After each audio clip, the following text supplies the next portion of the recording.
अपनी परिभाषा बदलिए। 3 दोस्त होते हैं, तीनों ही अपने ज्योतिष गुरु की बातों पर बहुत विश्वास करते हैं। एक दिन ज्योतिष गुरु के द्वारा भविष्यवाणी की जाती है कि इस पृथ्वी पर बहुत ही संकट आने वाला है। चारों ओर समस्या ही समस्या होने वाली है और इस 2022 के अंत तक पूरी मानव जाति विनाश के निकट पहुंच जाएगी। यह सुनकर तीनों दोस्त बड़े ही चिंतित स्वर में गुरुजी से कहते हैं कि गुरुजी, इसका कोई तो उपाय होगा। गुरुजी, तुम सभी अपने भाग्य पर भरोसा रखो, जो नियति चाहेगी वही होगा। यह कहकर गुरुजी वहां से चले जाते हैं। तीनों दोस्त स्वयं से विचार करते हैं। पहला दोस्त, मुझे तो अपना भाग्य पता ही है। मेरा भाग्य तो कभी भी मेरा साथ नहीं देता है। मुझे तो पूरा विश्वास है कि इस प्रलय के साथ मेरा अंत ज़रूर हो जाएगा। पहला दोस्त इस डर में ही अपना जीवन गुजारने लगा और इसकी इस बढ़ती हुई चिंता के उसका स्वास्थ्य भी बिगड़ता जा रहा था। दूसरा दोस्त, मेरे भाग्य ने हमेशा ही मेरा साथ दिया है। मुझे तो पता है कि मैं इस संकट से अवश्य बच जाऊंगा। मुझे तो डरने की कोई ज़रूरत नहीं है। दूसरा दोस्त बिना डर के बेफिक्र होकर अपनी ज़िंदगी बिताने लगा। तीसरा दोस्त, मेरे भाग्य में क्या होगा यह तो मुझे पता नहीं है। जीवन मृत्यु मेरे हाथ में नहीं है, लेकिन मेरे कर्म मेरे हाथ में ज़रूर हैं। वैसे भी गुरुजी ने कहा है कि नियति जो चाहेगी वही होगा। तीसरा दोस्त गुरुजी की बात को ध्यान में रखते हुए अपने ज़रूरी कामों को प्राथमिकता देते हुए योजनाबद्ध तरीके से अपना जीवन व्यतीत करने लगा, ताकि उसे भविष्य में उसे किसी प्रकार का कोई अफसोस न रहे। अब ज्योतिष गुरु की कही बातों के अनुसार पृथ्वी पर संकट आना शुरू होता है।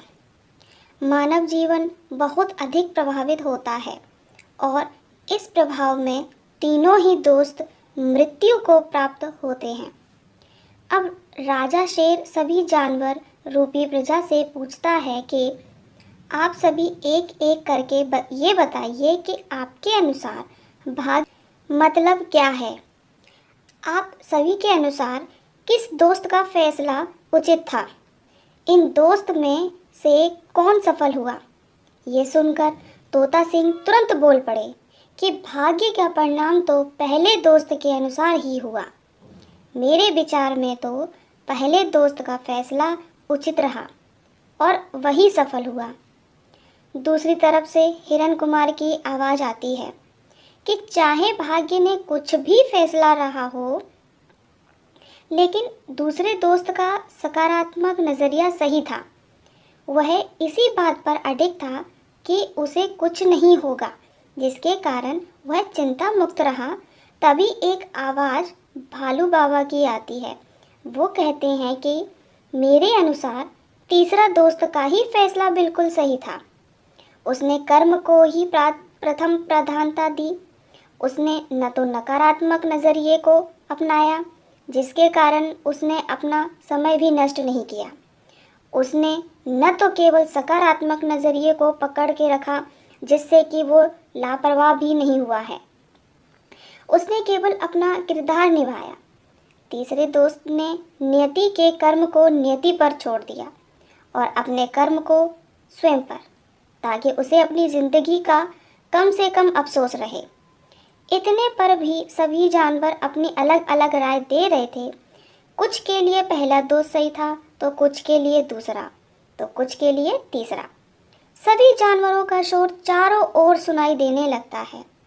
तब शेर एक तेज गर्जना करता है और सभी जानवर एक आवाज़ में शांत हो जाते हैं और तेज आवाज़ में कहता है कि कहानी का आगे का भाग शेष रह गया है, उसे सुनो।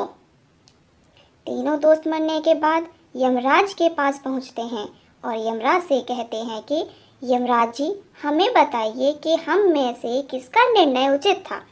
हम तीनों का ही भाग्य को लेकर अलग अलग नज़रिया था, लेकिन फिर भी हम तीनों एक ही स्थान पर एक साथ हैं।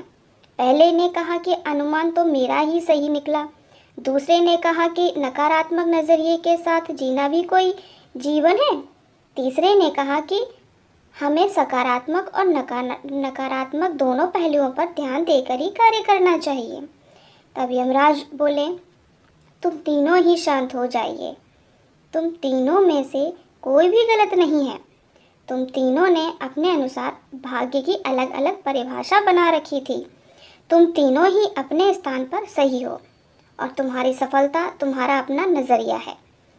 किसी के लिए अपनी प्रवृत्ति के अनुसार नकारात्मक रहना है तो किसी के लिए केवल सकारात्मक होना है। चाहे वो लापरवाह हो जाए तो किसी के लिए कर्म है ताकि उसे कोई भी अफसोस न रहे। कहानी की सीख। यह कहानी हमें बहुत सी सीख देती है।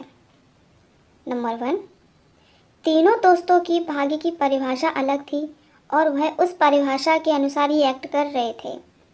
ये तो साफ है कि जीवन मृत्यु तो हमारे हाथ में नहीं है, लेकिन आपके हाथ में ये ज़रूर है कि इस जीवन और मृत्यु के बीच आप अपने लिए भाग्य की कौन सी परिभाषा चुनते हैं। आप किस नज़रिए के साथ अपनी ज़िंदगी जीते हो।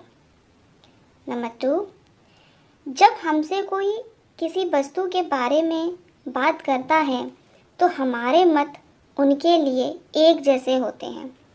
जैसे कि यदि कोई कलम की बात करता है तो हम सभी ये अच्छे से जानते हैं कि कलम की परिभाषा से मतलब ऐसी वस्तु से है जो लिखने के लिए प्रयोग की जाती है।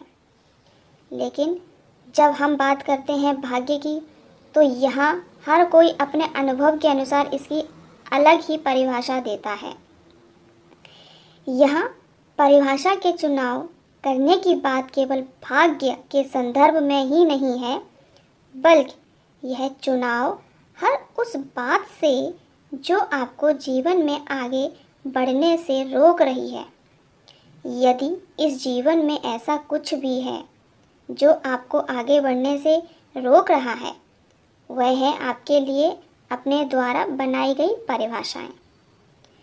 जो भी चीज़ आपको रोक रही है उनकी परिभाषा को बदल दीजिए, जैसे सफलता, आनंद, सुख, खुशी, संतोष और बहुत कुछ। और इन सभी का सार है ये जीवन। तो इस जीवन में ऐसा कुछ है जो आपको आगे बढ़ने से रोक रहा है, तो जीवन को लेकर आपको अपनी परिभाषा बदलने की ज़रूरत है।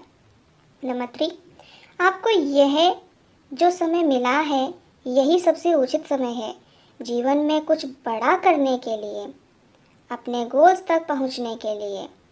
भविष्य में कहीं ऐसी नौबत ना आ जाए कि जानवर मिलकर इंसानों की कहानी सुना रहे हों। हमारी सबसे बड़ी शक्ति हमारा दिमाग है, उसका प्रयोग कीजिए।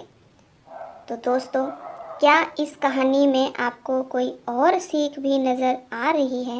यदि हाँ, तो कमेंट के माध्यम से मुझे ज़रूर बताइए। मेरी इस छोटी सी कहानी को सुनने के लिए बहुत बहुत धन्यवाद।